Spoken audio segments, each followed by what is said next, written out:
Kathleen when she was on the board. I was a little, let's see. But they've turned out to be a valuable place to exchange some ideas. I have a couple of things that I want to bring up tonight, but we'll get to that a little later. What I'd like to do, if we could, is just start by going around the table and having everyone do a quick introduction, if we could. Chief, if it's, or Deb, if you would start. Deborah Ciccarini, Director of Assessing. Excuse me. Nancy Landry, member of the Board of Assessors. Jim Purview, Chief of Police. Kathleen Walker, Home Day Saving Committee and King Mountain Fund. Carl Eichman, Emergency Management Director. Joe Safarovich, Board of Selectmen. Bob Burnham, Bylaw Committee. Fred Pappalardo, Bylaw Committee. Stephen Sage, Board of Trustees of the Charlton Public Library. Todd Gerard, Conservation Recreation. Lisa Westwell, Animal Control and Lakes Ponds. Pete Cooper, Finance Committee. Cindy Cooper, Board of Selectmen. John McGrath, Board of Selectmen. Peter Stackis, Planning Board and Plumbing and Gas Inspector. Joe Spiewak, Water and Sewer Commission. Robin Craver, Town Administrator. And I think everybody knows me. What I'd like to do, I think what's good is if we could start maybe with Joe, go the other way, just give a brief update on what's going on with your committee or your board, and you know, a chance to everyone to get into what's happening with each group, so if you start. All right, sure. So, Are you setting a time limit on this, Rick? We usually do a He was your 5 minute. timer last time. We usually do a 5 minute, otherwise it runs till 9 o'clock, 10 o'clock. Well, I don't know if we'll need that until we get to this side of the table.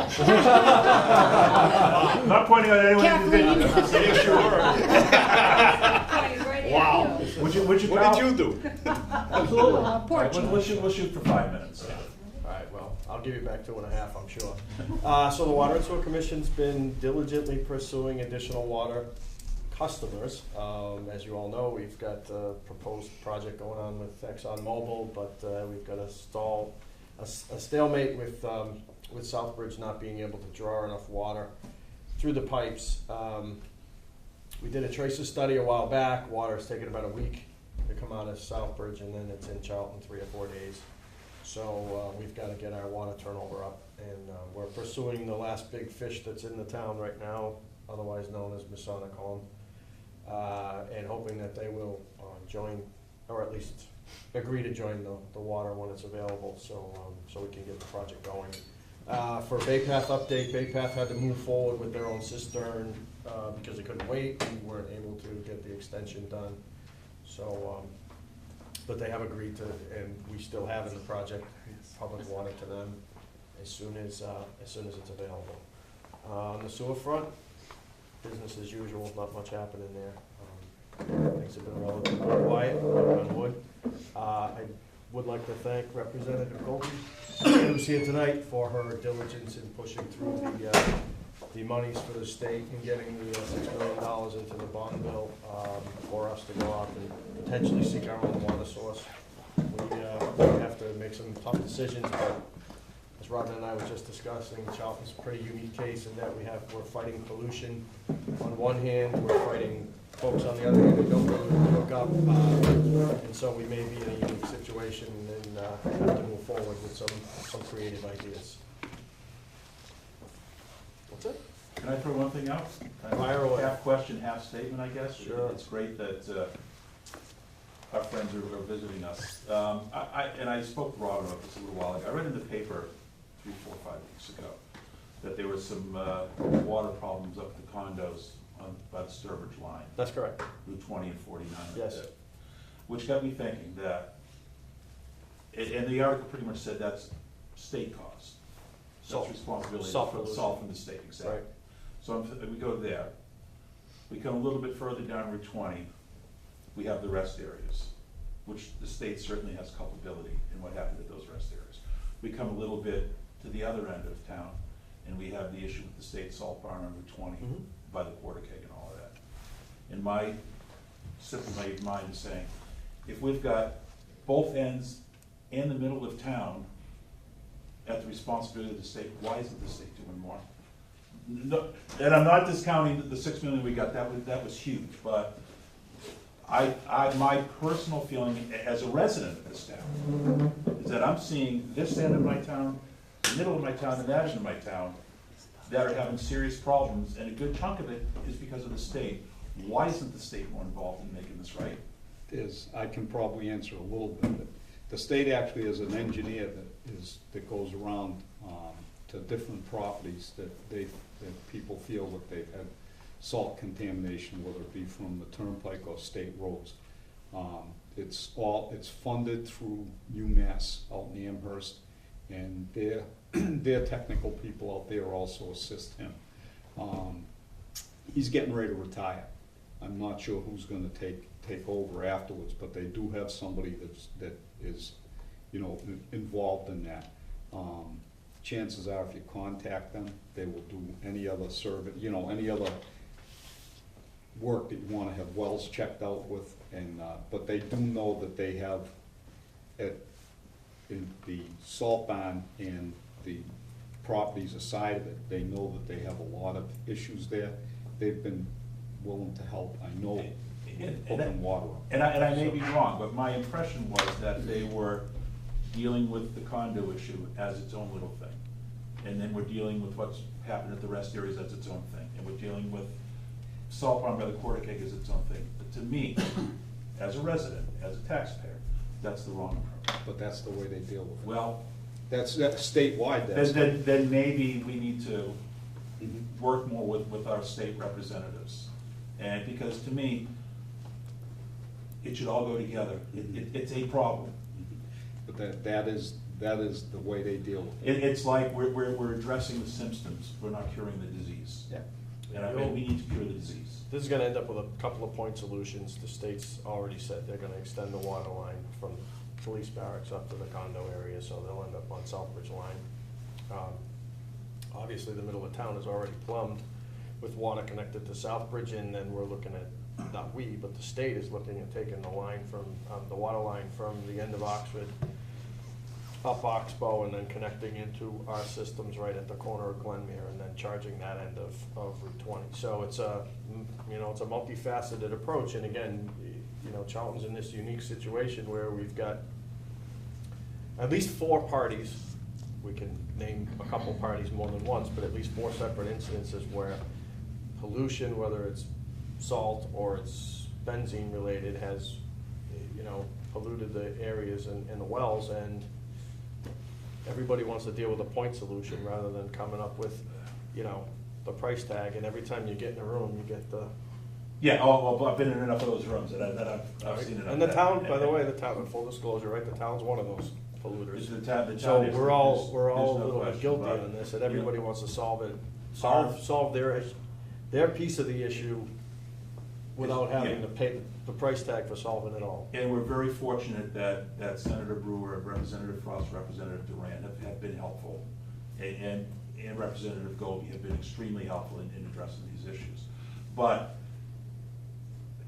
I'm looking at it as a bigger picture. Our representatives are working for us. They're doing a great job, folks. It's their job. We're fortunate they're doing as good a job for us as they are. But on a state level, and the DEP has been very supportive in, working with ExxonMobil to try to encourage them to take their responsibility. But I still, where it's both ends, where it's pretty much in my mind, all of Route 20, I think there should be more state involvement, not just from our representatives, but from whoever.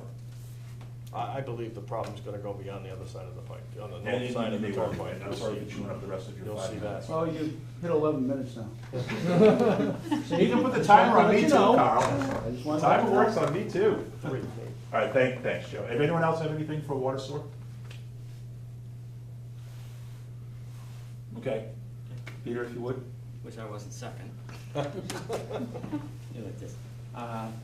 The 5-member planning board works to plan for the management, subdivision, residential, non-residential developments through all stages of the development process and accommodating with the town zoning and subdivision regulations, conducting long-range comprehensive planning study and projects both on its own and in partnership with applications from the Economic Development Commission and the Charlton Housing Authority.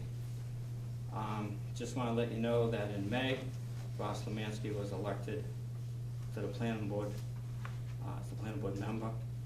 I'll get my voice back in a minute. Former planning board member John McGrath retired from the board after 15 years of service and has moved on to be a selectman.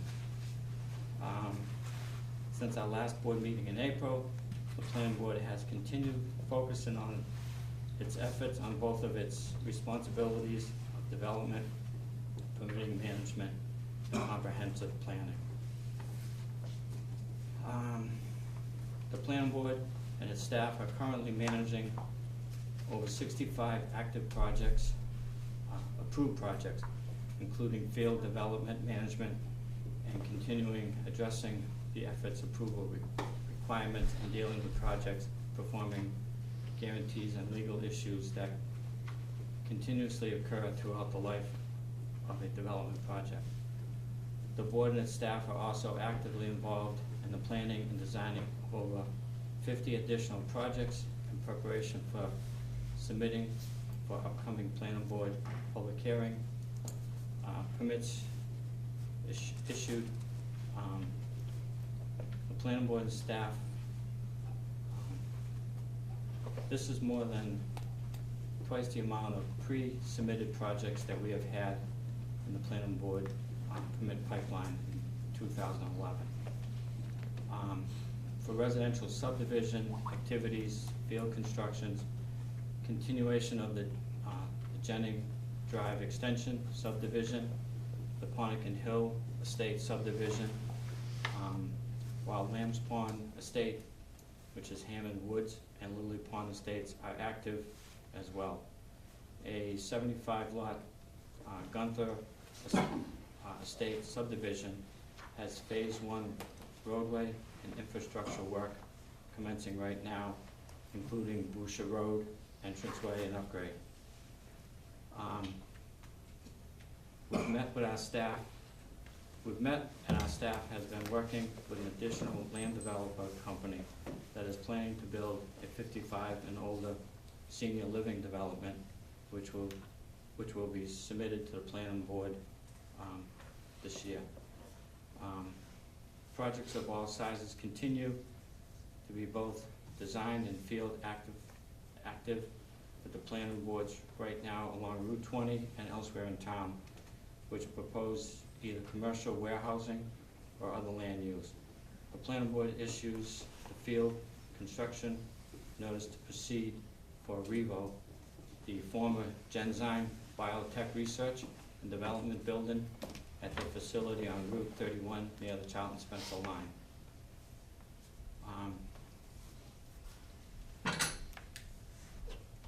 We have also had site plan approval this summer for 1 megawatt solar array for the Verizon phone building on Northside Road, and we have 3 more commercial solar array projects in and pre-application and site plan review, with more expected in the future.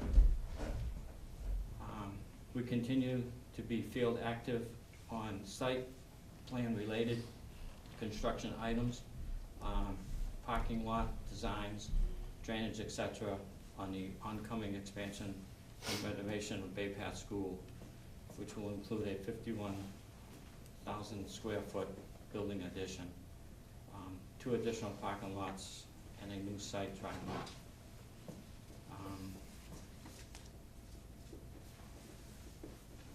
Third, our partnership with the Charlton Housing Authority on the planning, design, and familiarization of the state funding for the construction of 26 additional elderly resident apartment units at the Meadowview Drive Housing Authority continues. We're currently working with our DHCD, recommending housing construction on development and construction for that.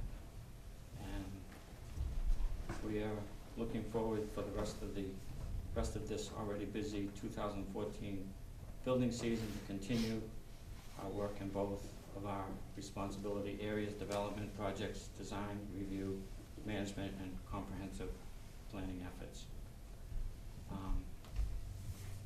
We're trying to get some grant money and stuff for the Housing Authority. We've been working with them. The project's been going on pretty good. We do have the rabbit farm, which is up off of 31. They've been issued their permits. It's going along very smoothly. Did you say rabbit farm? Yeah, it's gonna be opposite the former Go Farm up on the hill. I forget the size of the building, but it's gonna be for research.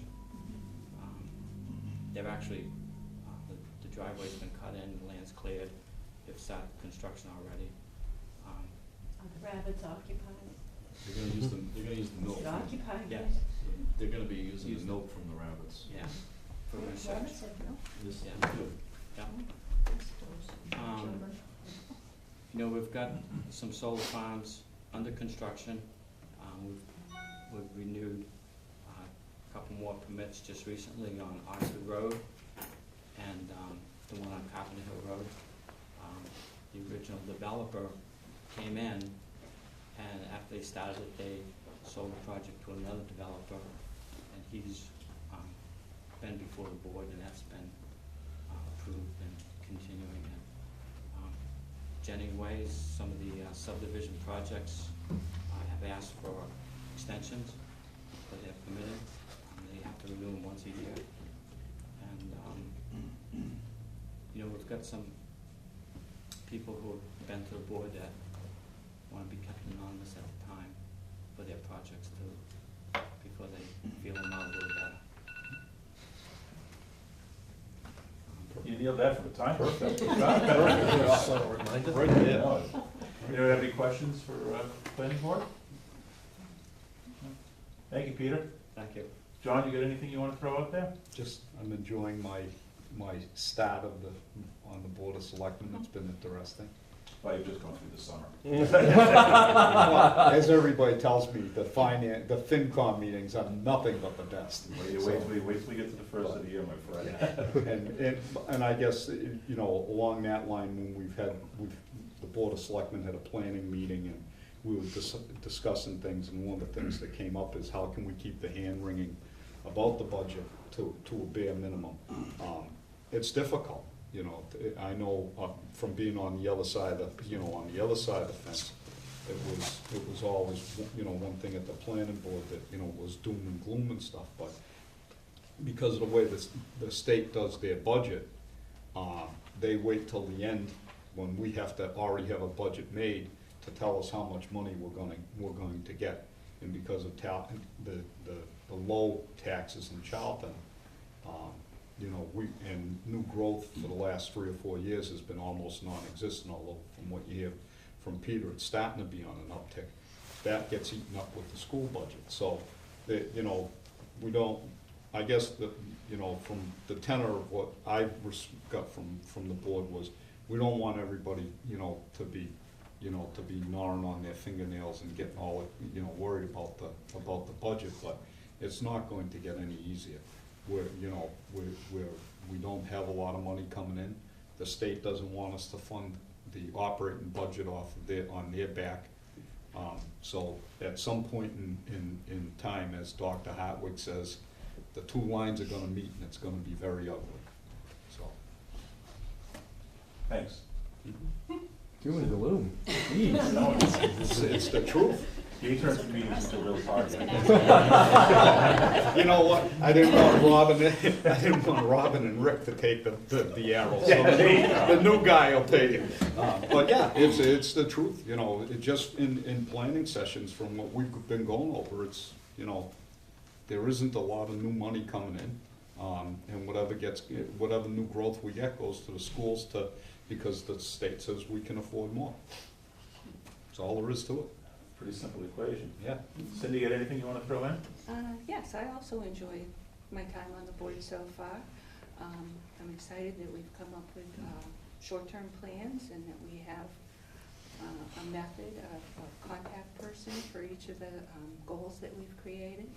And one of the most exciting things will be the changes and renovations that are going to be going on in this building. Mr. Cooper? Well, Frank wouldn't be here, wasn't able to make it tonight, so I guess I'll speak for the finance board. We haven't started yet, we're gonna be starting next week. and, for the fall meeting. And, so we haven't really dug into the numbers yet, so we start that next week. But I'm sure everybody will be happy. Because, Sure they will. because, it's the deal that you gotta prioritize is, you have to, there's a lot of wants and a lot of needs and a lot of things that you have to have. And you have to discern what, with the money you have, divide the pie, so you can at least try to be fair about it as much as we can be. Any questions for FinCom? Everyone's saving them for their private meeting. Yeah. Thanks. Thank you, Peter. Lisa? Animal control, just to give you a few numbers, we have 2,575 dogs licensed. We issued 262 FAA license citations. We have 153 of them still outstanding that we're still going after or taking to court. We have roughly 50 puppies, so we're looking at 2,770 or so dogs in town, which is a lot. We need another piece of pie, possibly. Well, some of us won't be waiting for our own That's meeting. right. Hey, I figure, well, I got everybody's Jump here, I first, might as well Lisa. throw it out there. There you go. So the van failed inspection. We need 2 new tires, and we need 2 front tie rods. Our current budget is $3,368. Out of that comes van repairs, license and tag purchases, citation book purchases, postage for warning letters, and postage for mailing citations, and various So you have plenty of money then. sundry things. So, depending on what the van's gonna cost, just a little FYI on, that could be, I don't know, do you have a chief number? The estimate is gonna be close to $1,000. So that's about a third of And our budget. so, and then anytime that we have to pay, to euthanize an animal or what have you, so it's a very, very tight budget, taking $1,000 out of it, to whether the ACO, whether we can make it through FY15. Because, you always have, your regular maintenance with that, but $1,000 is quite significant. It's an older van, it served us well, but we have to take and do that, so,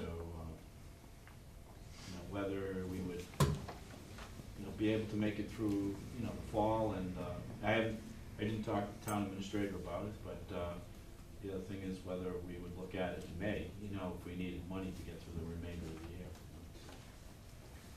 We can try, but just be aware that Yeah, just a little heads up, it's a big chunk. just be aware that we're trying to get through what we have, but there's gonna be about $1,000 in there. Right. And just to, Friends of Charlton Animal Shelter is still supporting us tremendously. We have a dog at the pound right now that we're treating for a skin infection. Focus is paying that medical bill, which probably will be upwards of $400 by the time it's all said and done. They spent $400 to do our new sign, our new municipal animal shelter sign at our building, and they also expended $200 for directional signs, the blue signs with the arrows for the streets. So we got a couple sets of those that we want to be able to put out. So that's another $1,000 that Focus has expended just this year that's not coming out of our budget. So we're very lucky to have them. But the van obviously is, that's something that we're gonna have to pay for out of the animal control budget. So I think that pretty much covers animal control, and I'll take that hat off and I'll throw on my Lakes Ponds. The Lakes Ponds Committee, well, I guess, does anybody have any questions for animal control? The only one I have, Lisa, is there ever any grants or anything that you can, apply to see if you can get any extra money for, I don't know? Most of them for animal control are veterinary sort of grants, and Yeah. because we have Focus with the Lucy Fund, as far as municipal equipment grants, maybe like emergency management kind of stuff, but nothing I'm aware of that would put the bill for the Doesn't apply to Homeland van. Security. No, well, it might. No, I'm on the council, it doesn't apply, trust me.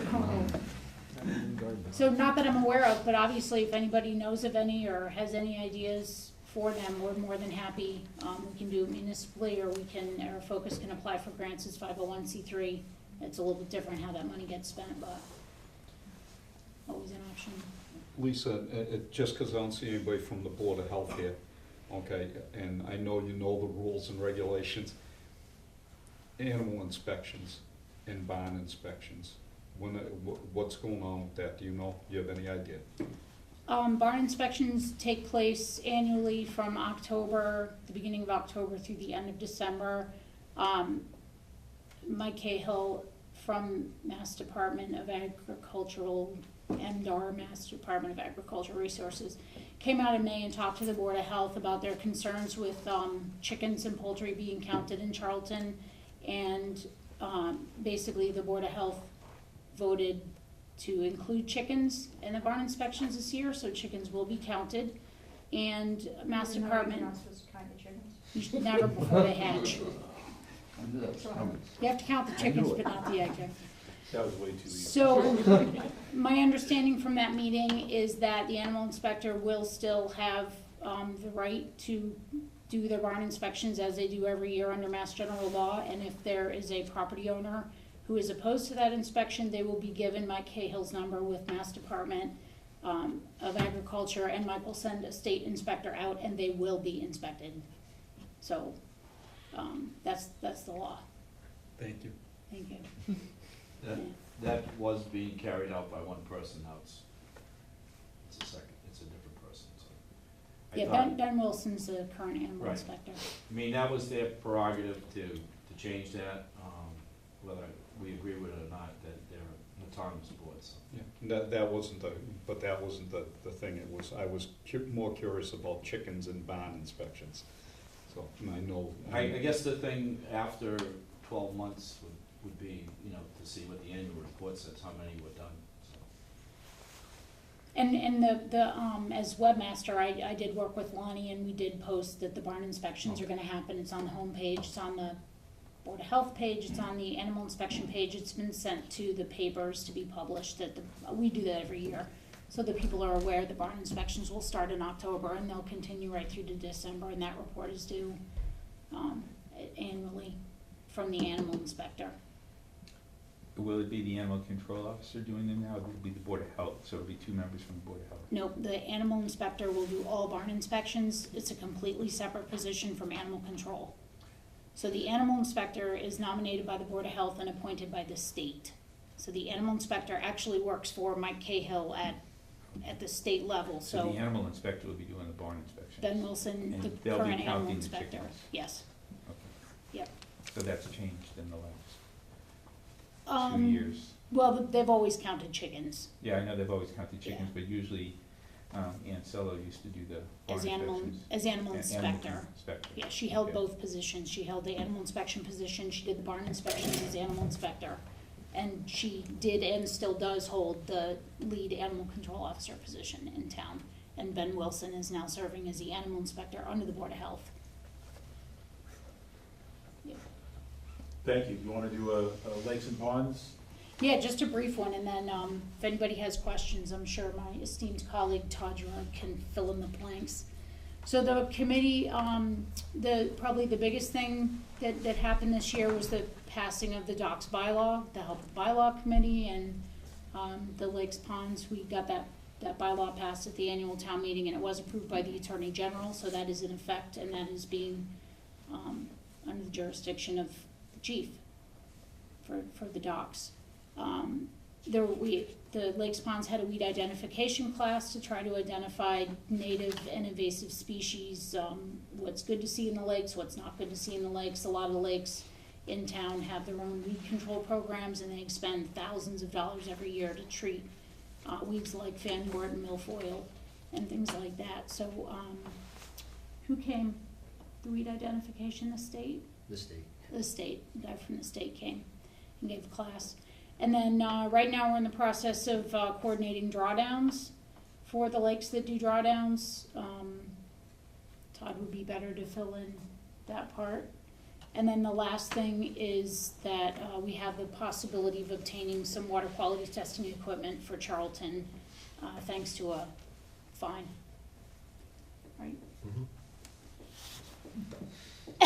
You're up. I'm still Todd Gerard. He's still Todd Gerard. I'm still Todd Gerard. I'm still your conservation agent. I'll start with conservation first. It's been a pretty busy year. We've seen upkeep or uptake from last year's numbers. We're out on the field all the time. We've had one major violation in town this year. That's it. We have that under control. We're working with DEP to rectify that. As Lisa said, we're probably going to be getting some money from a fine. With that money, I would like to utilize it to gain more testing equipment at the town level.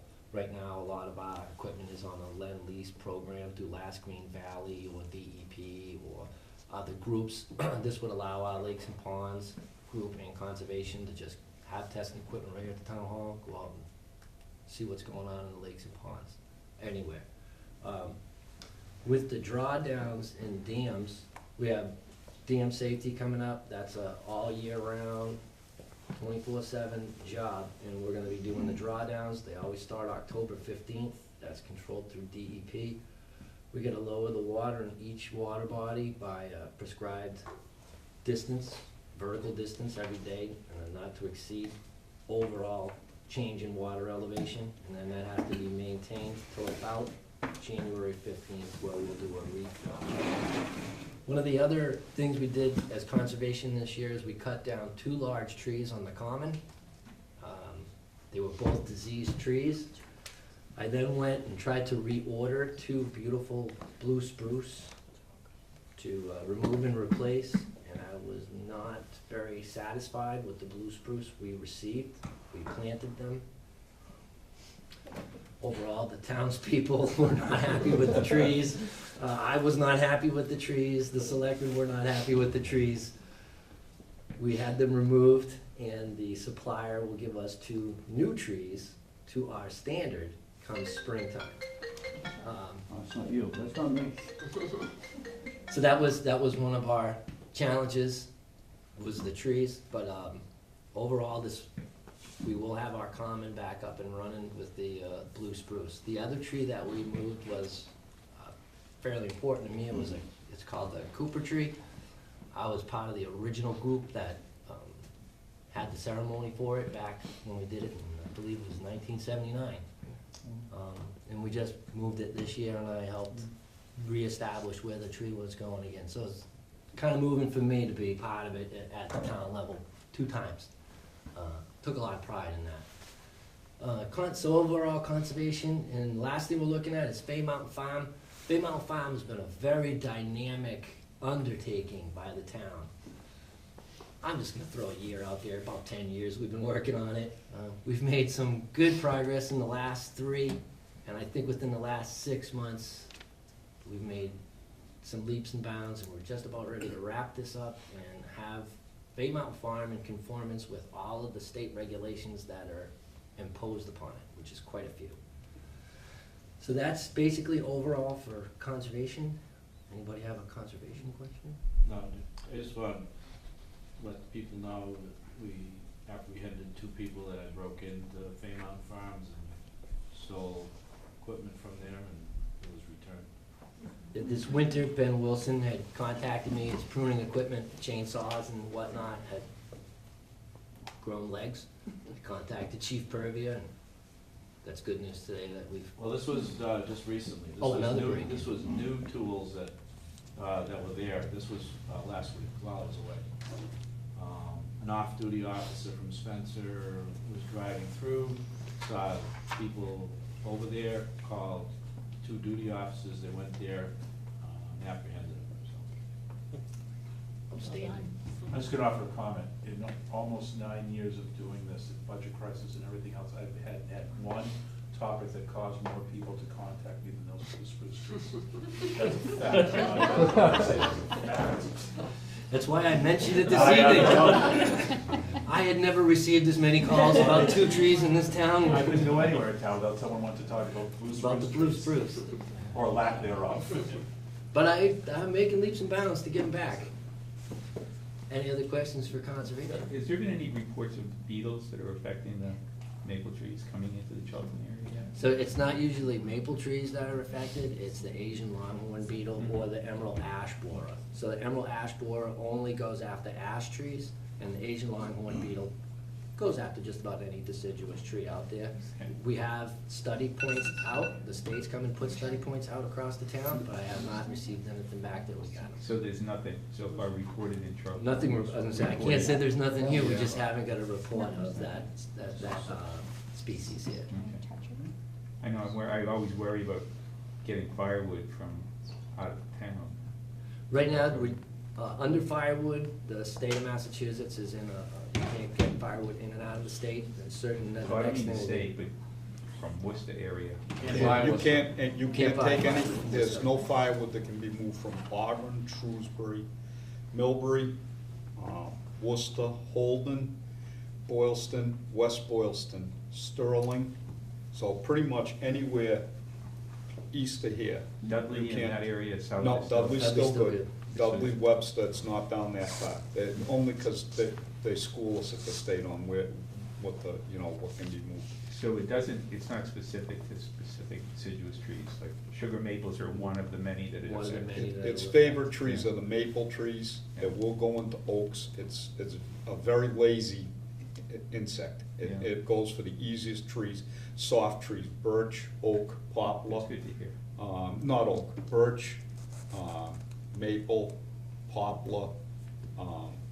And what they think is happening is they think that the beetles are getting on equipment and being transported. They have more fear of it being transported on construction equipment than they do on, coming through on firewood right now. That was the last thing that we were told by USDA.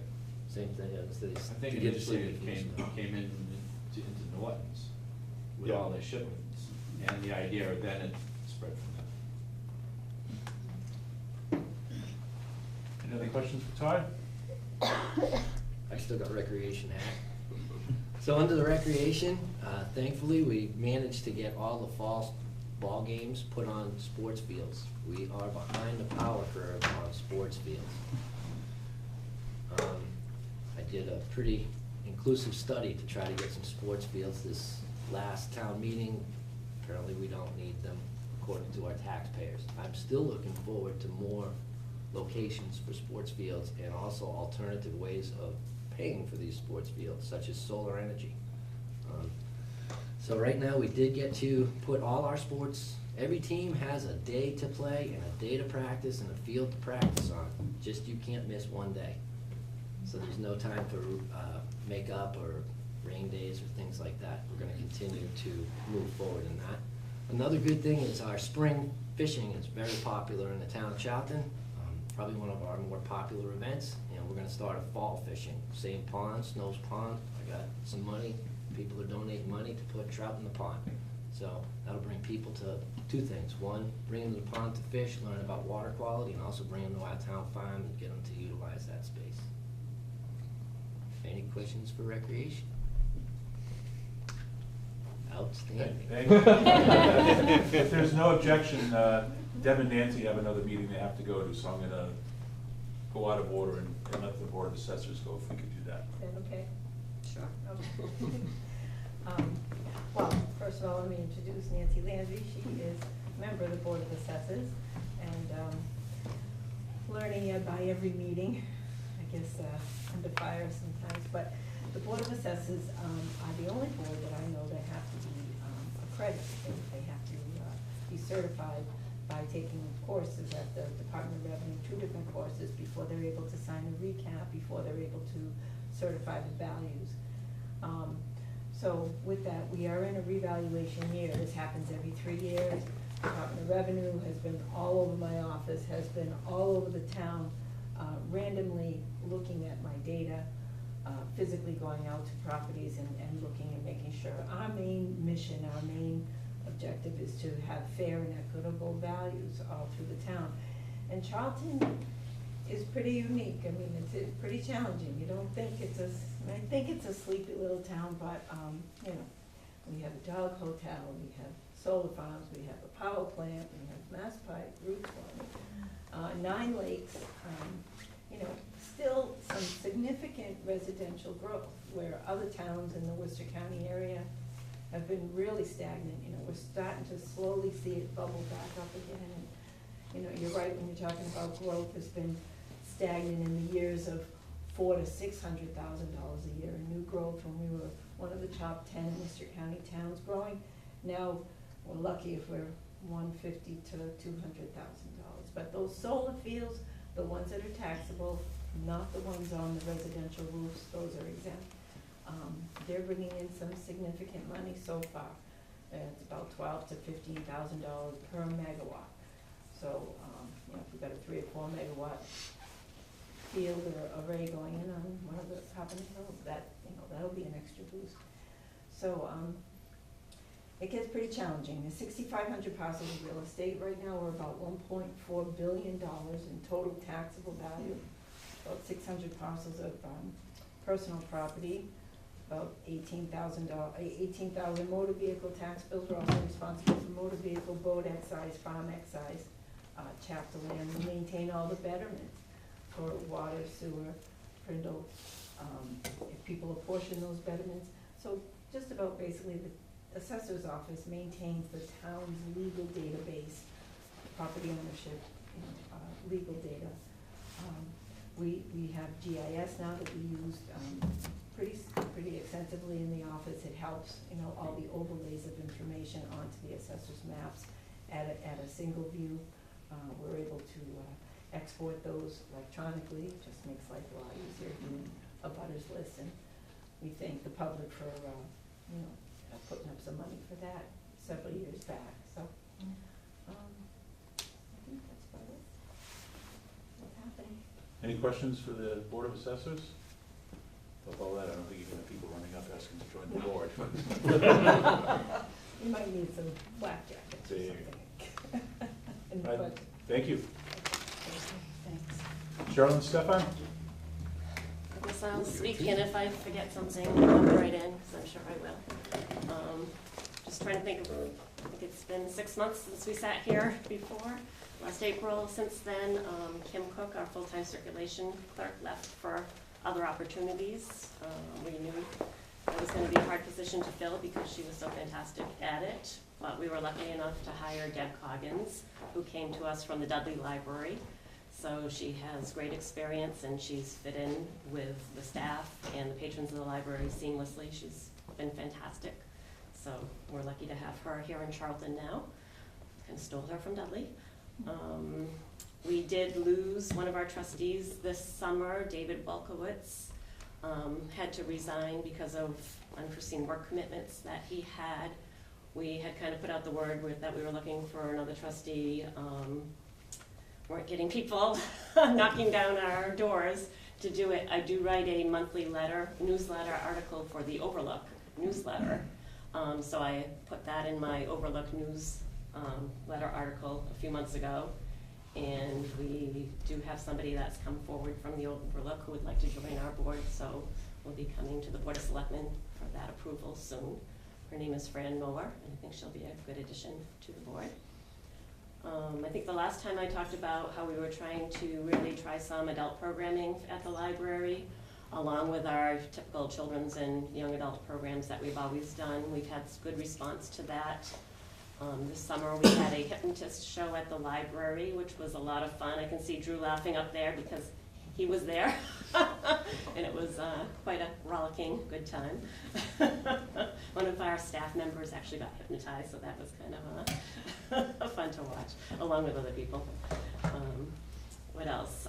We have a couple coming up in the next couple weeks. On October 7th, we have Haunted Lighthouses of New England program happening, and on October 16th, I believe it's a Thursday, we have a program about rare and old books where, and his name escapes me right now, I'm sorry, but he's been on the Antiques Roadshow, but he'll be talking about the value of old and rare books, and you can actually bring your own books in and he'll appraise them for free for you, so that should be fun and interesting. The date? October 16th. That's at 6 o'clock. It's a Thursday. What else? Been working for months on my long-range plan for the Mass Board of Library Commissioners, which is a plan for FY15 through FY19 for the library. That was approved by the Board of Trustees at their last meeting, sent it into the state last week, and actually sent it to Robin to forward to the Board of Selectmen and the FinCom for their perusal and fun reading, I'm sure. Summer reading was a success as always. The adult program continues to grow.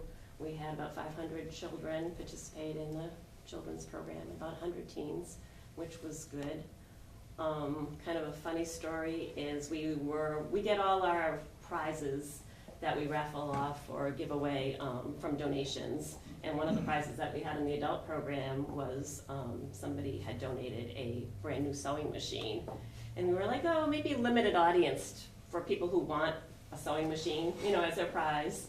But it turns out that there's an 84-year-old gentleman who comes into the library at least twice a week, had put all his tickets that he earned, you get one ticket for every 100 pages that you read, into the sewing machine because he really badly wanted to win it for his wife.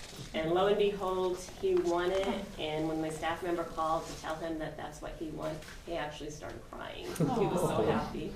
So those are the stories that I really like because they really show that, you know, we're making a difference individually to people as well as in big groups.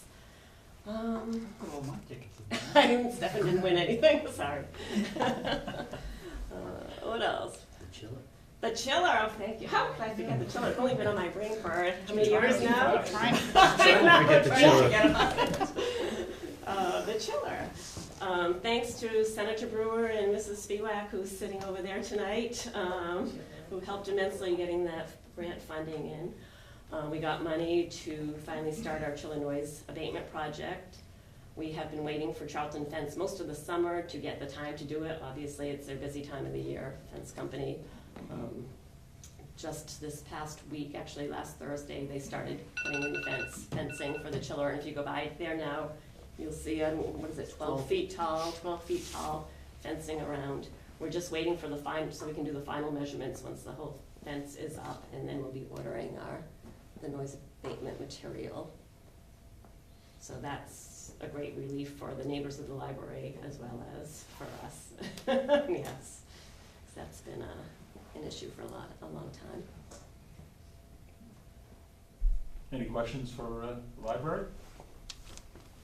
I just want to lodge my formal complaint against No Yoga Mondays because Thursday doesn't work. Oh, all right. That's actually that's a great place to say because our schedule did change just a couple weeks ago, where we're no longer open on Mondays, and we did have Monday yoga.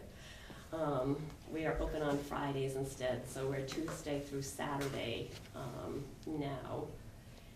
Honestly, it's been 2 weeks. We've been slow on Fridays. I think the word is not maybe getting out that we're open on Fridays yet. I'm not sure how many people come on Mondays when we're not there, but it's what it is. Is it still the same 2 nights? Still the same 2 nights we're open, yeah.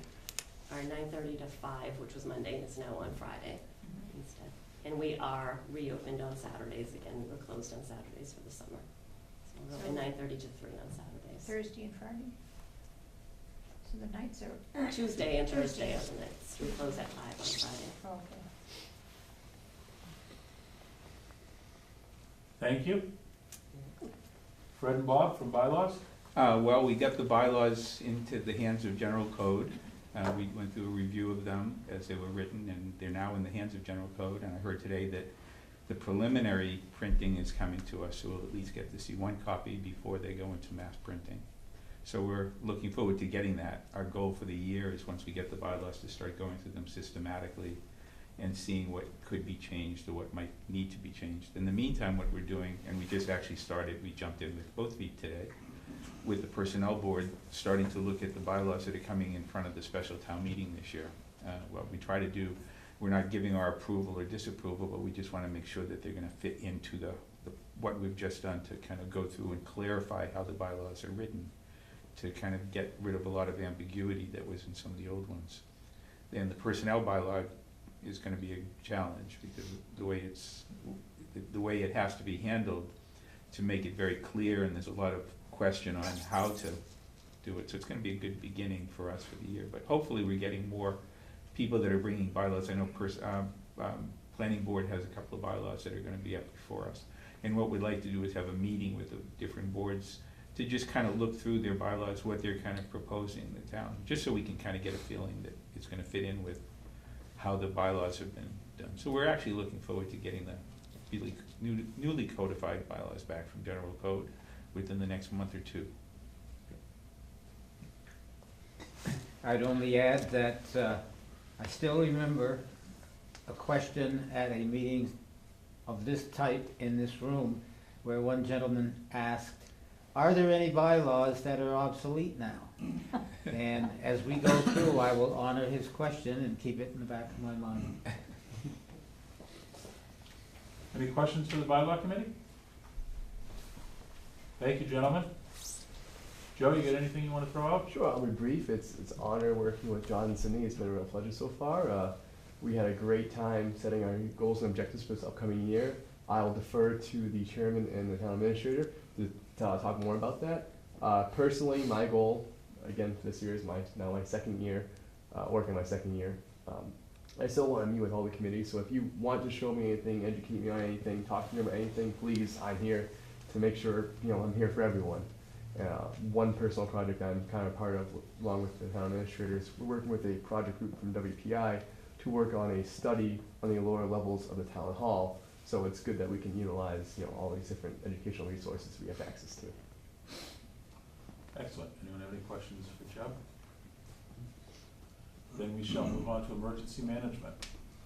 Okay. Yeah, I'm gonna see if he sets that clock at 5 minutes. Just set the timer. On May 13th, 2014, we held a regional tabletop drill at the Southbridge Rehab. And it included state, local, police, fire, emergency management from 6 communities that we're involved with right now. Southbridge, Sturbridge, Charlton, Oxford, Webster, Dudley. And we had hazmat teams, we had the Army Corps of Engineers there, we had 40 people were actively participating, we had another 70 people that were just observing. Went on for 2.5 hours. The facilitator is very good. He says, we're gonna be done at this time of the year. So everybody knows that now, and they don't mind coming. And we learned a lot. We learned a lot of things that we had to change, and who had to make the changes and how it needed to be done. We've been very fortunate with that. In fact, we're setting up another drill. This is gonna be a full-scale drill for spring of 2015. We're already working on it because it takes about 7 or 8 months to really get it in there. And we're waiting for the grant funding to open up so we can do it again. The drill we did in May was funded by the Department of Transportation. It was a grant through them. And also, we're going to be running another community emergency response team class after the first of the year. We have a grant for that. All of the 6 towns are each putting up $500 to pay for the training.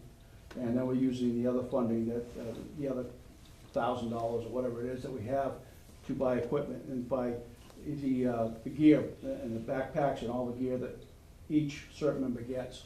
And those CERT people are phenomenal. We've used them in shelters. We've used them during the tornado.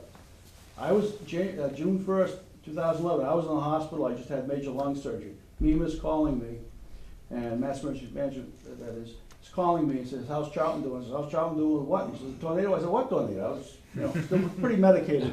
And I told him who to call, and he called, and then he called Terry Goff, and then she got the word out to our CERT members.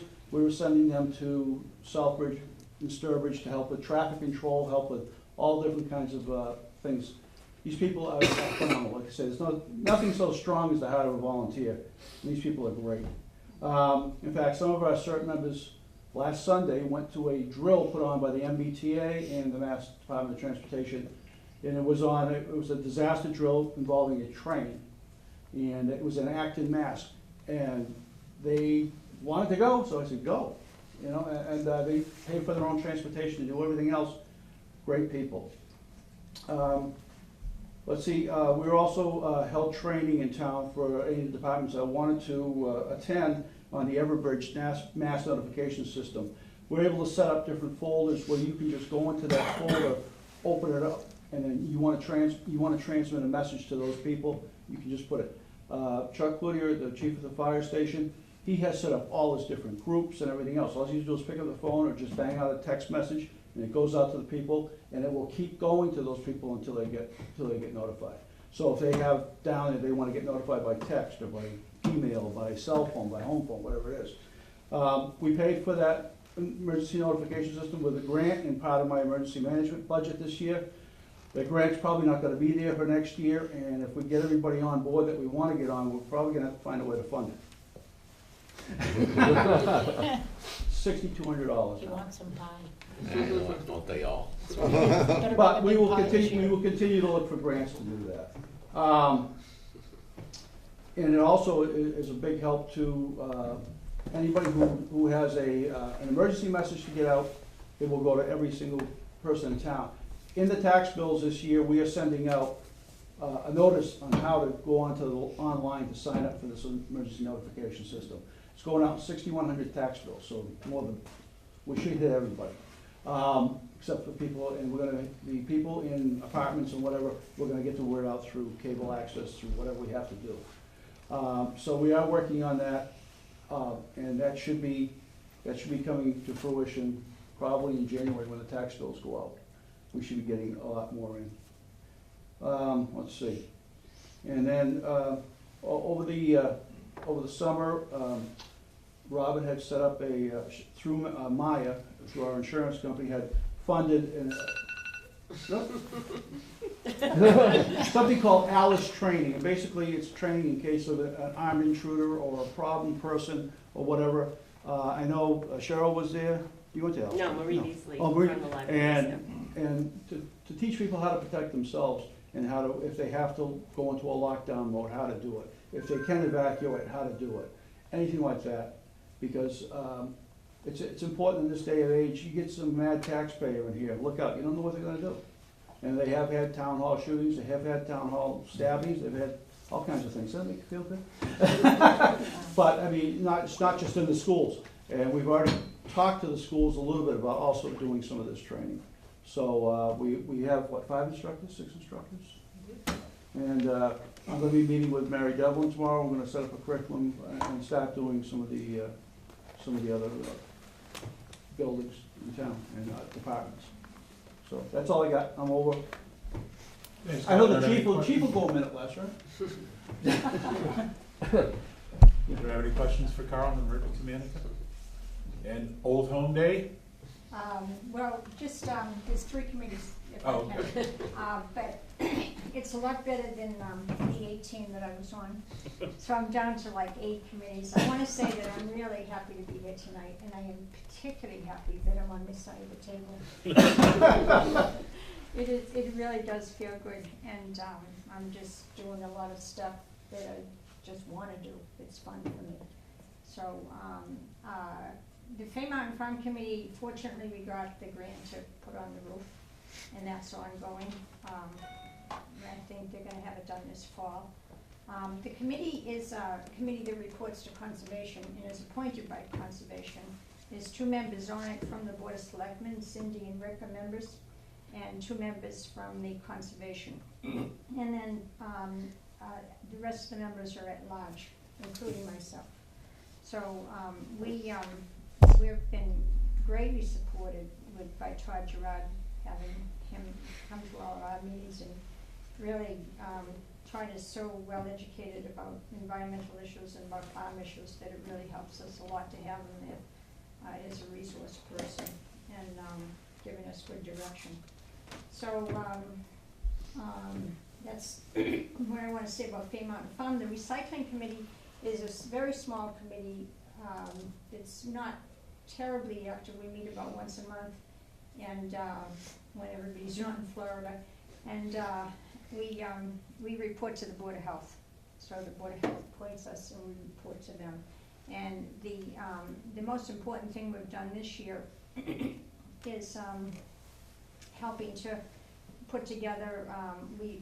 you know, and get disseminated a flyer telling about the weekly pickup that everybody in town is entitled to. So basically, everybody in town can bring their trash and recycling over to Deerfoot Road to Casella for free. You don't need a hauler if you wanna go to Deerfoot Road every week. You literally can save, the $200 or $300 a year that you would spend on having a hauler. And this means a lot to a lot of the senior citizens who are struggling just to feed their pets or something. So that money is very helpful to them, especially if you live over there, because then you're not gonna go over there. Yeah, and no one knows about it, because there's hardly anyone over there when I go. Right, and so I that's, live right next door. we've got a flyer, and we're trying to get it out to everybody. Yeah. So to the extent that all of you can spread the word and remind everybody that it's a good place to go every Saturday morning.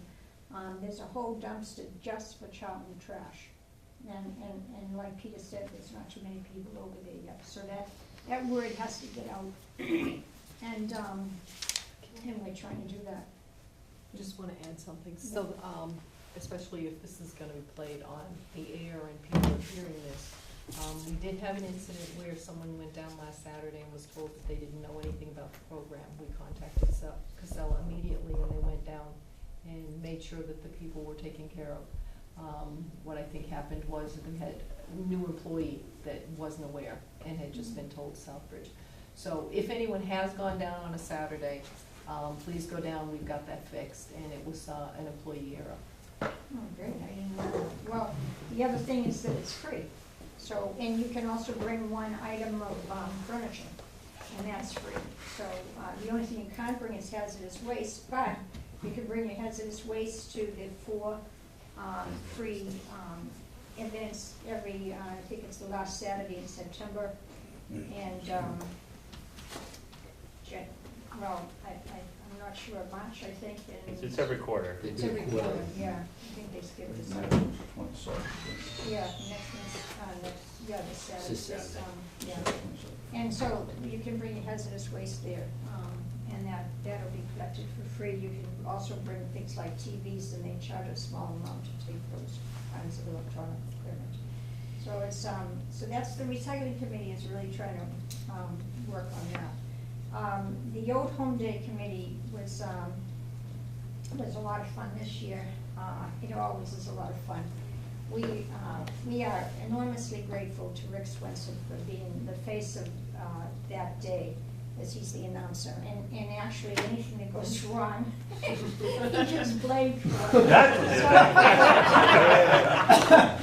So we are particularly grateful. We had a few things go wrong this year. Many things went right, but the things that went wrong, he gets, you know, why did you let this happen? But anyway, so we're very grateful to Rick. He does a great job, and we had a lot of fun. We had a big climbing wall this year, which was right in the middle of the common. It was very popular. A lot of people said it shouldn't be there.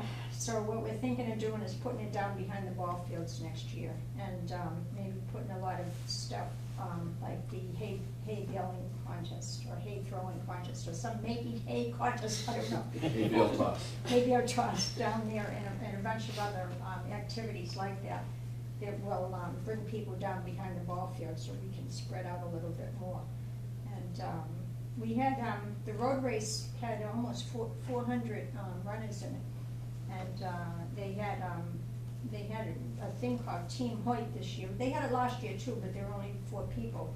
This year they had 16. So that's a pusher and a rider, somebody who's incapacitated and can't run is being pushed by somebody else through the whole race.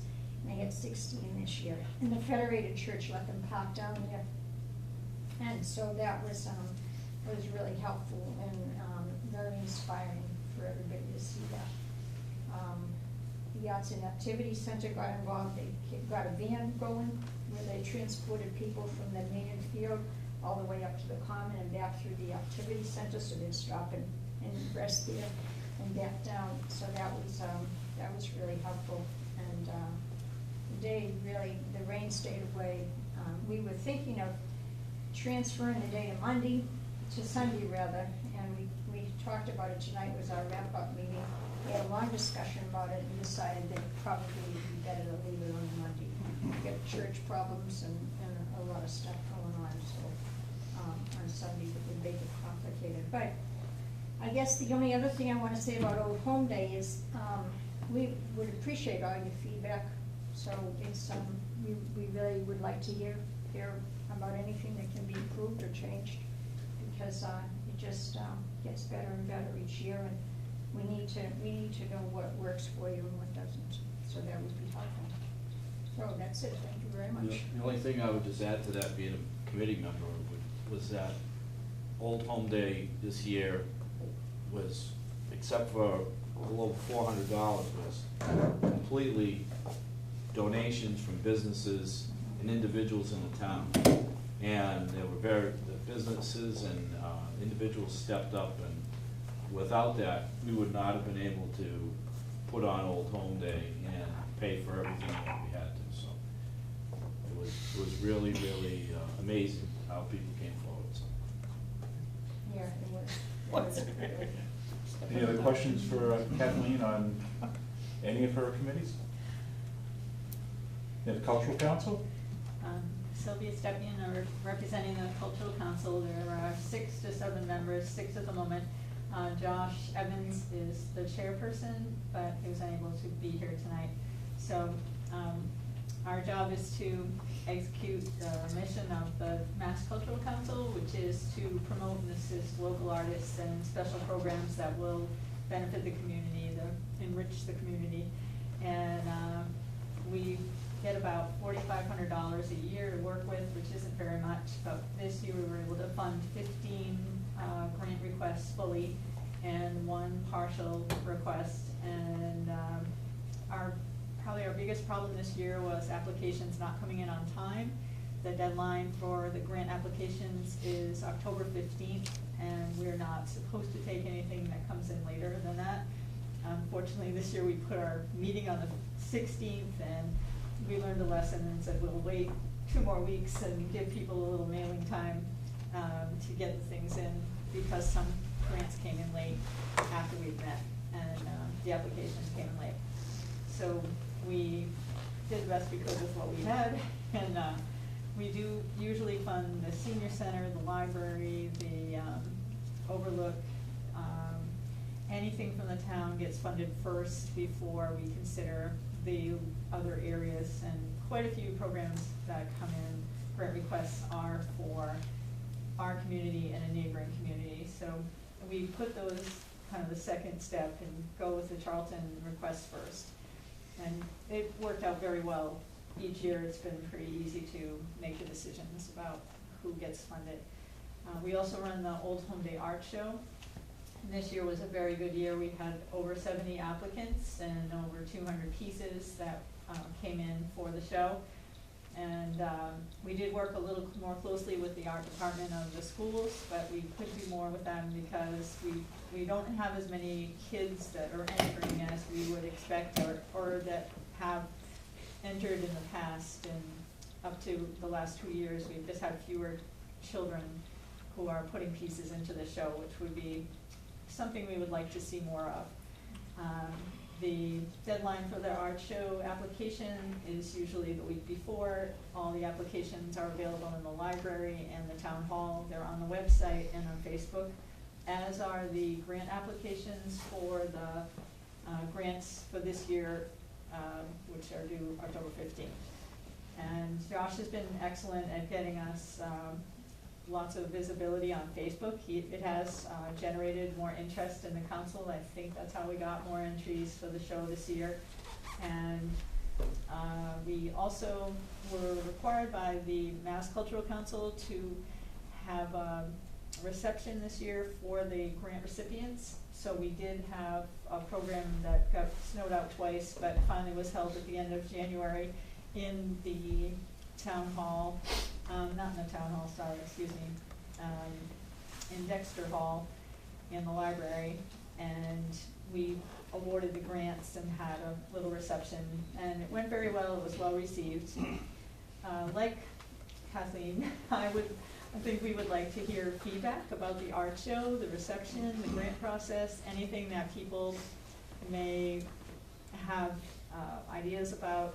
We also would love to see more people who would volunteer to join the council, because it's a very small group. we could do more things. There were always ideas about doing more activities with the council, and with 6 people, it's just hard to do that. One of the things we are able to do this year that we've set as a goal and have not been able to fund until this year is a scholarship for a student that's a senior in either Bay Path, or actually it could be any senior who lives in Charlton in high school, a student in high school going on in the arts in any of the areas. It could be music or writing or art or visual arts. They can apply for this, and we have an application ready that will be available probably in March for a high school student to apply for a scholarship. So this year we did, it's the second year we've charged for admission into the art show for adults and young adults, and that's the money that we're using for the scholarship. The Mass Cultural Council will not allow us to give a scholarship with their funds, even though we thought that that was a possibility. They won't allow it, so we have to raise our own money, and we're trying to do that. Great, thanks. Any questions for Sylvia? Some of the other towns have concert series. Has Charlton ever talked about having a concert series on the common using the bandstand or anything like that, or? We have never had, I've been on this for 17 years, and no one has ever suggested or even applied for it. We've had, we get usually a couple of individual concerts, 3 a year for the senior center, 1 for the Overlook, and maybe one other one that come in, but never a series. It's a great idea. Do you think it would go here? I mean, I think it's it's a something great that, idea. once a month on a Saturday at the Common, and jazz and some. Occasionally we get people that are A lot of musical musicians, performers. right? That what? We occasionally get people who apply, but they don't have a venue, they don't have a sponsor. Typically, say the library wants a program, they write us the letter and say, we want this program, and then the person applies. So it comes from 2 sources, but we get a lot of just mass mailings that are musical performers that want to do something, but they need a place, I guess. I would be interested in talking to the board about trying to coordinate and try and maybe do a summer series, concert series. Sure. For next summer. So if all the money hasn't been spoken for yet. Right. We can Right. have a conversation. Sure. Sure. Thank you. The towns of West Brookfield, East Brookfield, Leicester have summer concert series. Some of that's funded in part by some of the banks and some of the other businesses. And there are people that just want to perform and get out there and get known. And so East Brookfield is an example of that. It's a culmination of people that are paid and people that do it for free. And years back, I had asked, before this gazebo went up, was to, we had a set of contractors that were willing to erect a stage area down on the far end of the ball field, where that little alcove is, and it never came to fruition. But that being said, you could have a summer concert series, shut down Old Common Road, and have people there. The gazebo for a larger band, you'd have to do some other things because it's not big enough to, my son's drums would fill it. So, but the idea is you could use the common to run the venue. I think you would have to have a public hearing though, because you do have residents there that would be impacted. So you would have to tailor. Most communities do it 7 to 9, and as the sun starts going, it gets darker earlier, they start moving it like 6 to 8. But I think it would be a great thing that if Charlton had that, and we could just close off the ends of the road, people could park, they could come sit on lawn chairs. I think it would be a great, another plus for Charlton. So is that the segue to me? Wow. That's the segue to you, Chief. Thanks. I'll try and do I'll do it in a bit of a bullet fashion. Tomorrow, myself, Lieutenant Lewandowski, Sergeant Dowd, we're gonna be at District 3 headquarters for the Mass DOT. There's gonna be, because there's been so many issues where people have been injured and not setting up traffic safely or whatever, there's gonna be a program from 8 to 12 that Mass DOT is going to sponsor tomorrow. So all the communities that are involved with that particular, with District 3 will been invited to be there tomorrow. In the afternoon, Sergeant Dowd will be attending a UINC training from 1 to 3. That's in regards to all new juvenile issues as far as lockup and you know, the do's and don'ts and you know, what the successes have been. So that's happening tomorrow. Thanks to the legislature, this year the Municipal Police Training Committee got funded for over $5 million. So thanks to the legislature. And because I'm on the State Training and Ed Committee, and we were after them. So what that means for the Charlton Police Department means that some of the funding that the local department, you know, tax dollars had to bear out, a lot of that we're going back to in-service training actually at the academies. And one of the things that is being funded is this leadership series that the FBI puts on.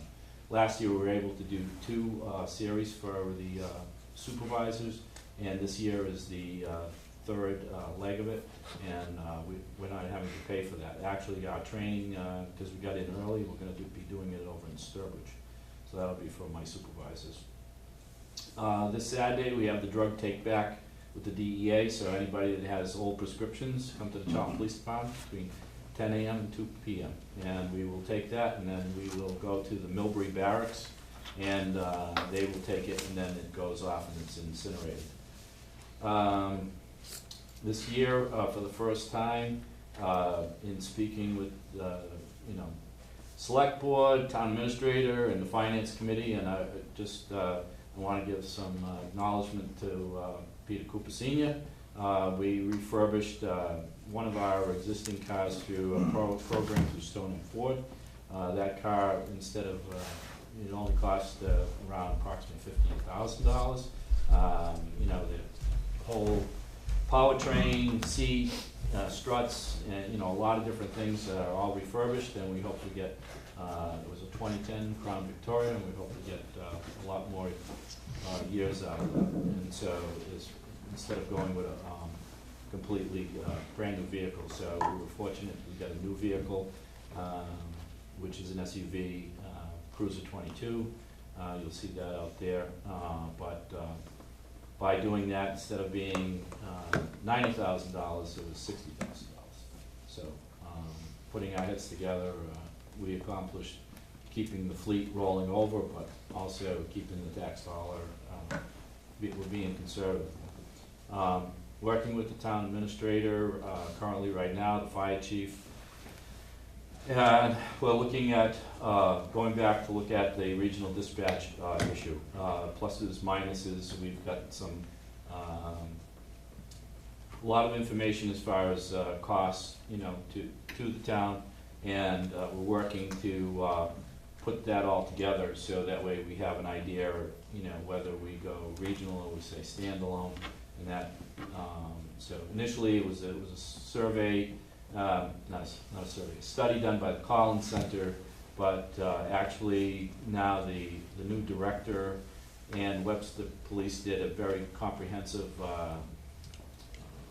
spreadsheet. You know, right now the town of Dudley has joined them, and they're looking at Charlton and Oxford, you know, to join as well, and you know what that would mean, and so we're looking at that and what the face of the department would be for our day-to-day operation. So it's nothing that will happen overnight, because we can't even, if we decide to go that way, we have to apply in the spring, and to so it's probably a 12 to 24 month you know, waiting period if we decide to do that. We've also, you know, thought of the idea, and we looked at, you know, whether we would regional dispatch with the town of Southbridge. But, so we're discussing those issues. Our lead dispatcher, and I work with her, Penny Ryan, you know, approached me about, there was a special state 911 leadership grant for lead dispatchers, and only a select few were chosen. And we were fortunate, we put the grant together, and Penny did, you know, the majority of the work, and we received a $10,000 grant so that you can go to advanced training to help, you know, train our dispatchers and be a leader in the area. And so that's a new grant this year.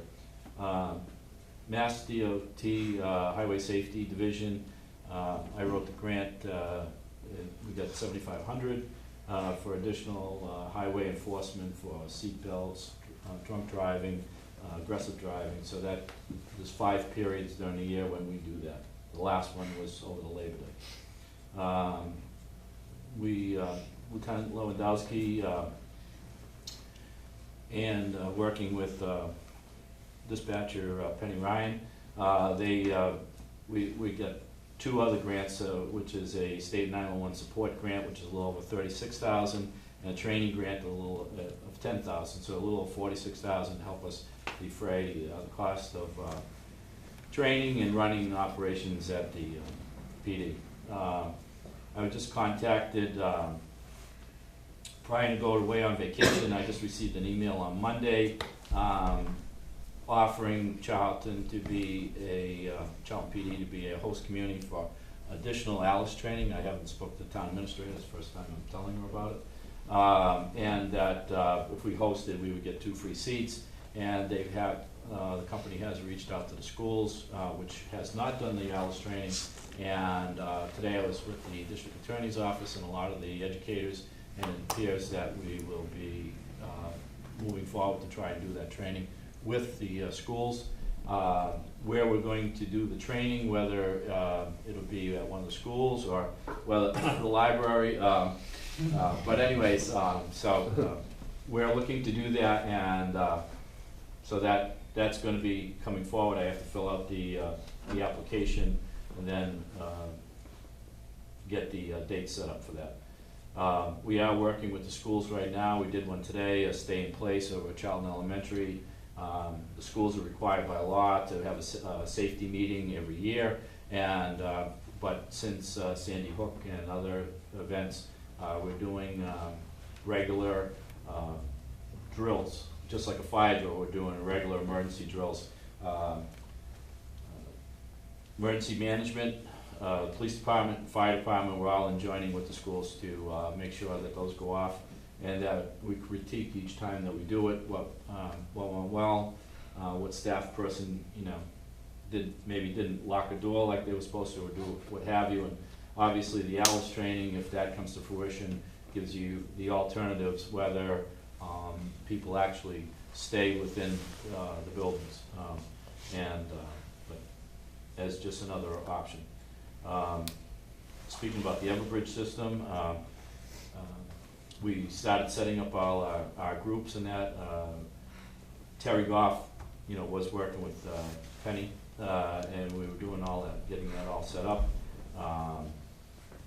Currently, Terry's not there, so temporarily, and but I spoke with my former lieutenant, Carl Eckman, and he is going to be coming in to pick up the band where Terry left off, and so we can get that full up and running. I do want to mention, you know, going back to the cruisers, you see more black and white cruisers. One of the things is that as we get vehicles replacing, we are going to a black and white color scheme. So it's not there's another town patrolling. It's just that it takes a long time without paying money needlessly up front and painting all the cars over. So as we replace cars, it'll be going to the black and white scheme. You'll probably see a new officer in town full-time officer that came to us from Southbridge, Brian Cadron. He came in after we had an officer retire under a medical disability. He's a former military officer. He was a sergeant. Very well received by the department. He's been doing a great job for us. And so if you see Brian around, if you have a chance to meet him, he's a very remarkable young man. So you'll also see the last couple of weeks we've had some people out, and we have a special officer that's been patrolling in that. Sean Baxter, who was the former major of the state police. The Board of Selectmen had appointed him some time back, and we worked it out with the union, and he's been helping fill in where we've had some vacancies instead of paying overtime, so that's been helping us out and stuff. And that's it. Any questions for the chief? Yeah, we're just Thank you. curious, why the black and white color scheme? What's the basis for changing? Chief gets to decide. That's good, because you guys are easier to see in black and white than orange and blue. Yeah. Mr. Cooper Jr., you joined us a little late. Do you want to offer I don't know anything as up? I have anything particular to say. Continue to stay involved with the Mass Moderators Association. They have a committee called the Town Meeting 2020 Committee. I think it was named when 2020 wasn't quite as close as it is now. But trying to look at the future, how do we stay engaged and help people connect with town meeting, as it's not always well attended. And can we try to connect the pieces, what makes sense to, some towns are moving to electronic voting to try to make votes move quicker. I don't think it makes sense in Charlton, but it's just, there's things that are, towns are doing exploring. Some towns are doing some level of remote participation. They'll broadcast the meeting live on cable access, and they'll let people call in with questions, not to vote, but just to interact and have questions. It's like through somebody. It's not. It's just. I'm not saying to do it. I'm just saying it's kind of interesting looking at what towns are exploring. One of the amazing things about I've learned from the Mass Moderators Association is that every town is so completely different, even though we all follow the same general laws. It's the same. Just every town does things very differently. But Any questions for our town moderator? Then that will leave us up here with I'll just echo some of what my other board members were saying. Is probably one of the biggest things that we have had going on recently is we did have our goals and objectives meeting where we sit down, and we've done something new the past few years where we actually brought in a facilitator. And again, the skeptic in me, the first time we did this, I'm like, I don't need to pay someone to do this, but he's terrific. He really is terrific. And we've got, I think it's close to 18 goals and objectives that we identified. And what we've done with each of them, at our last meetings, we went down and assigned a point person to kind of lead the charge on each item and try to set a time frame as to when we're gonna have it done by. And they're broad. I mean, there are things that are as specific as working, that we have a grant to get the ADA, get some of the renovations going in town hall here. Something as vague and broad is trying to constantly improve communications and morale and things within town hall. All different types of things like that. So that's been, this time of year, that's one of our bigger initiatives to get that done. One of the biggest challenges we're still facing is we're working as tightly as we can with the Water Sewer Commission. Water is still a huge issue. So as Joe mentioned, there's discussions plan going on with Overlook Masonic to try to bring them into the fold on that type of thing, on that issue. And we're also going to be having a discussion within this piece of property that we're looking at. We've kind of identified a site that we think would be a good site for a new fire station when we get to that point. And there's property for sale that we've looked at, and there's also that would involve talking with Masonic Home involved in land that they own up there as well. That type of stuff. We are now, obviously the other big thing we have going on is getting ready for special town meeting in the fall. One thing that we're taking a little bit of a different approach on this time around, it's been brought up a few times, and you hit us on the head enough times, eventually something will start to sink in a little bit, is traditionally what we've done in the fall special meeting is to use the meeting more for capital purchases, if we need police cruisers, if we need an ambulance, that type of thing. One thing we tried a number of years ago, we recognized that we need a new fire engine that was $1 million. And we decided that we would try to take $100,000 a year and put it away, and put it away, and put it away. And then 2008, 2009 rolled around, and that didn't last very long. So one thing that we're trying on a couple of items this fall special town meeting is to buy some capital items through debt exclusion. And what we're looking at is the highway needs a new dump truck, snowplow combination.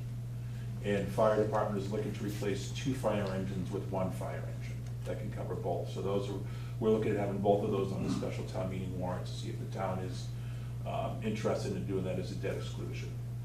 And just to be clear, mostly for those people listening, the difference between a debt exclusion, because it's going to be worded, legally it has to be worded in the warrant article that we're going to be overriding Proposition 2.5. And people see that phrase, and justifiably so. But what it is, in these cases, debt exclusion is once that piece of equipment is paid for, once that loan is paid off, that amount goes off the tax roll. It's not a permanent tax increase, it's just for the length of, however long it takes to borrow to buy the fire engine and the dump truck, it would be for that long.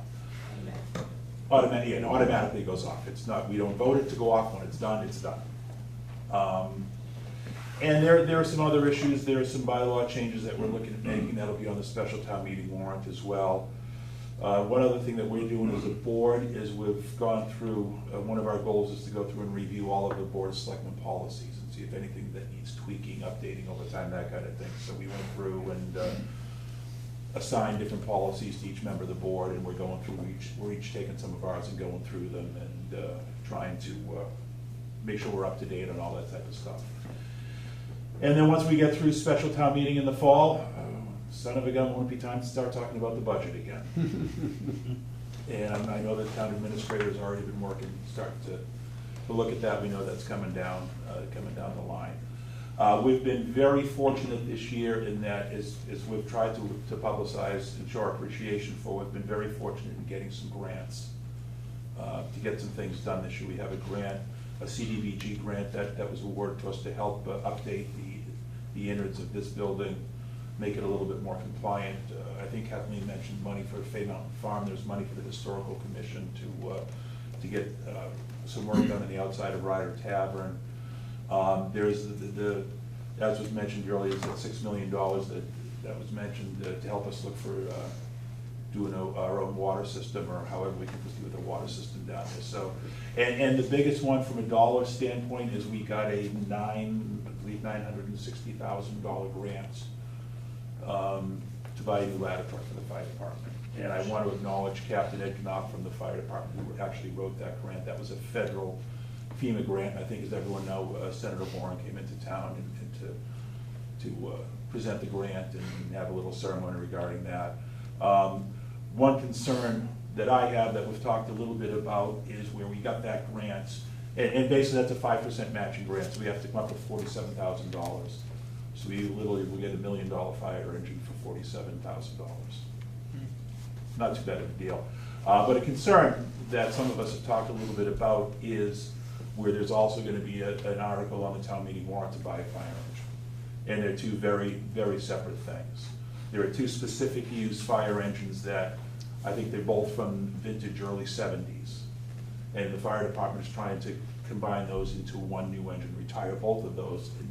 And with new engines and new technologies, they can cover what 2 old engines did with 1 new one, which is a very different piece of equipment than the ladder truck. So we're just trying to be careful to make sure people realize both of those. So we are, as I mentioned earlier, we're very appreciative to all our state legislators that helped us out. As I mentioned earlier, we had Representatives Frost and Durant who were great in helping get that $6 million grant to come through. Representative Goby, who doesn't even have Charlton in her district, but was really spearheading legislation on infrastructure improvements and that type of thing that could greatly help us down the road on getting water resources into place. And Senator Brewer, he went out with a bang and was proved to be the good friend of Charlton that he always has been. So that's the bulk of it going on our board. I don't know, Robin, if you have some stuff you want to. Oh, and I asked you this morning.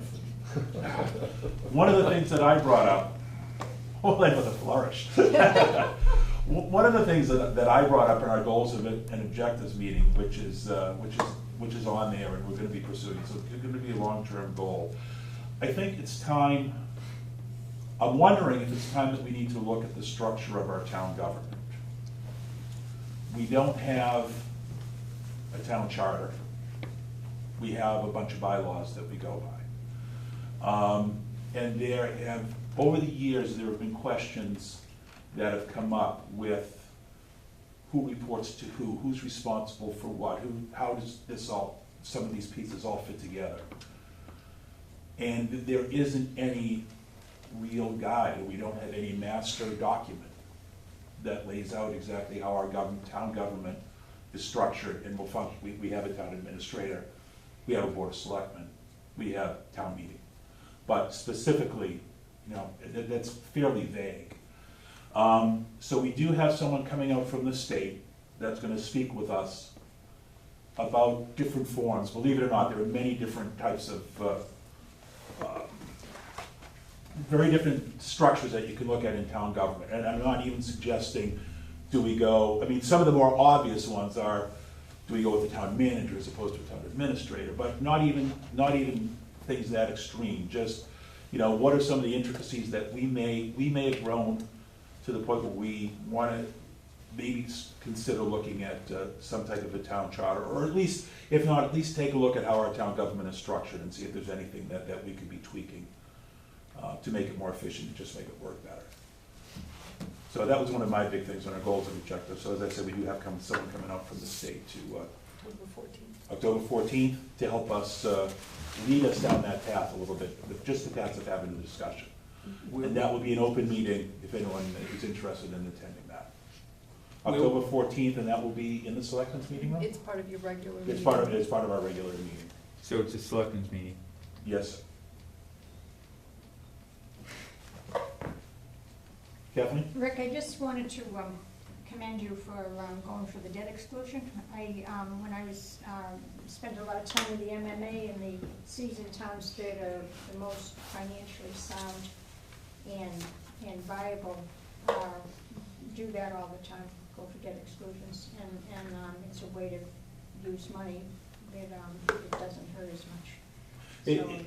Yeah, it hurts, it doesn't hurt as much. Right.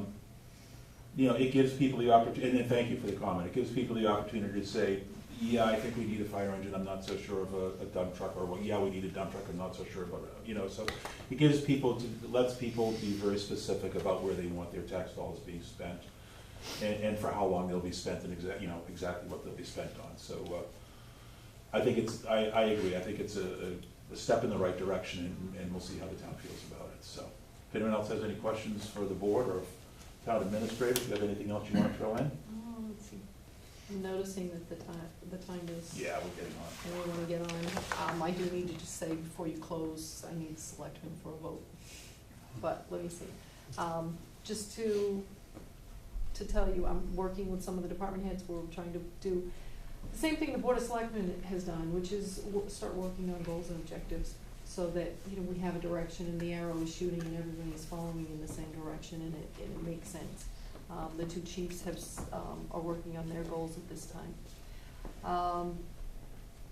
Regional dispatch, you talked about, I don't need to talk about that anymore. The other regional project that the Board of Selectmen has been working on is the veterans, and we've been waiting for one town's veteran agent to kind of get some time under their belt and hopefully to take us on.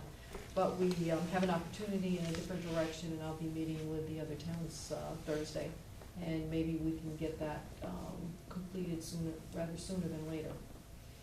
And that's all I have. Anyone have any last questions, comments? The town meeting. We do have town meeting. October 21st. October 21st, yeah. We'll talk more at a later date, but the whole interest of, I was interested in a couple of things you said about getting people to town meeting. It's not an easy It's problem. not easy, and one thing I've noticed over time is that people come to town meeting for a specific Right. subject.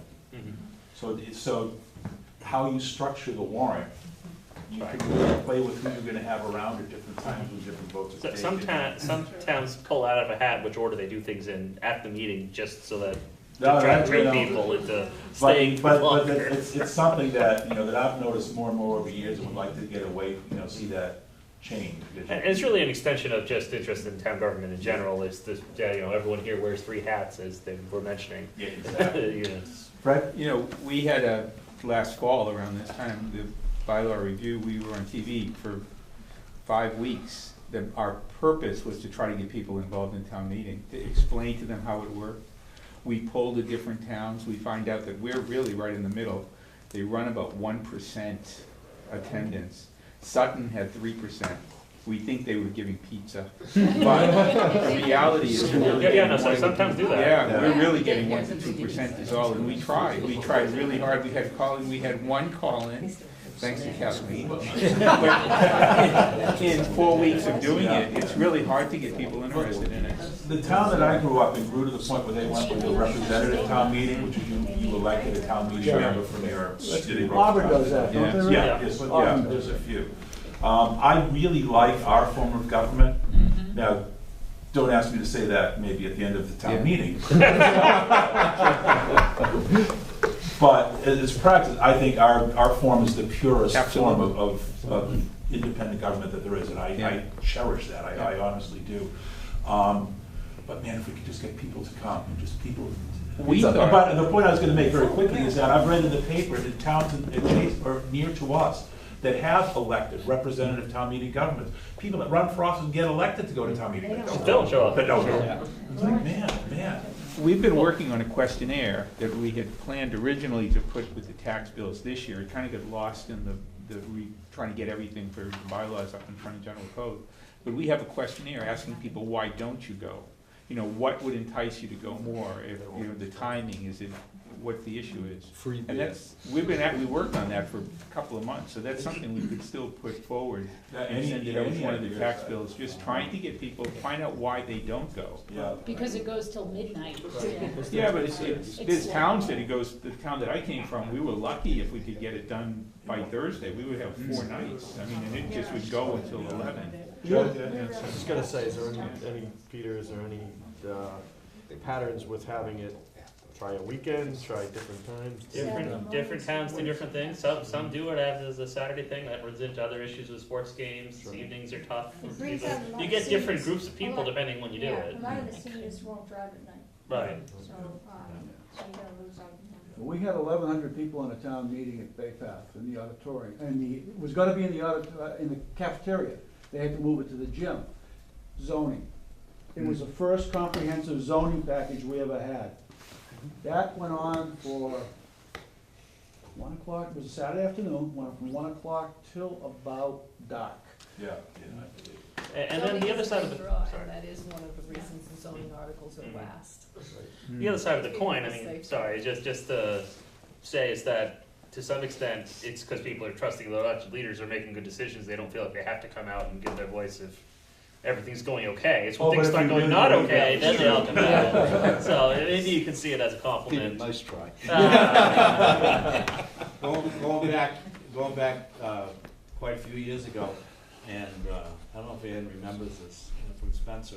He didn't have the quorum that we needed, so I was on the fire department then, and they actually blew the whistle, and the firemen showed up at the firehouse, and then we were directed to town hall.